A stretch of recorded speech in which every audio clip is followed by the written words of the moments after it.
మోదీ తల్లిపై రాహుల్ అనుచిత వ్యాఖ్యలు చేశారని మాధవ్ మండిపాటు. రాహుల్ నైతికంగా దిగజారని, తన పిచ్చి పరాకాష్ఠకు చేరిందని విమర్శ. రాష్ట్ర వ్యాప్తంగా రాహుల్ గాంధీ దిష్టిబొమ్మలు తగలబెడతామన్న మాధవ్.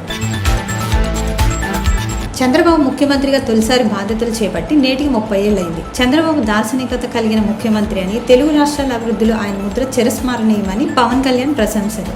పాలనలో ఎన్ని ప్రతికూలతలు ఎదురైనా సవాలుగా స్వీకరించి ముందడుగు వేశారని కితాబు. కాళేశ్వరం దర్యాప్తును సీబీఐకి అప్పగించాలనుకోవడంపై కేటీఆర్ తీవ్ర ఆగ్రహం. ఇది ప్రాజెక్టును శాశ్వతంగా మూసేసే కుట్ర అని ఆరోపణ.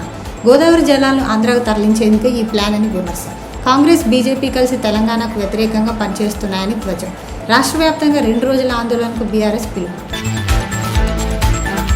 కాళేశ్వరం అవకతవకలపై సీబీఐ విచారణ ఆపాలంటూ హైకోర్టులో కేసీఆర్, హరీష్ రావు పిటిషన్. తక్షణ విచారణకు నిరాకరించిన ఉన్నత న్యాయస్థానం. చర్యలు తీసుకోకుండా ప్రభుత్వాన్ని ఆదేశించలేమన్న హైకోర్టు.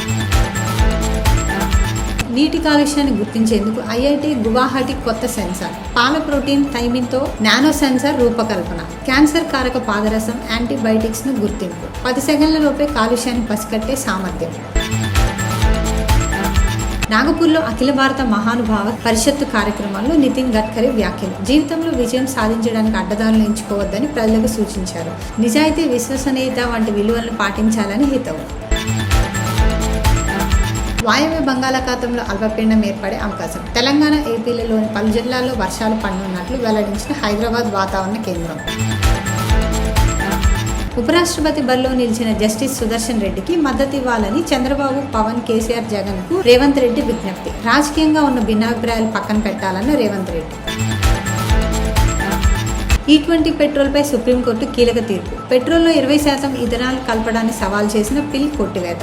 కేంద్ర ప్రభుత్వం E20 విధానానికి సుప్రీంకోర్టు ఆమోదం. రైతులకు మేలు, పర్యావరణ పరిరక్షణే లక్ష్యమన్న కేంద్రం.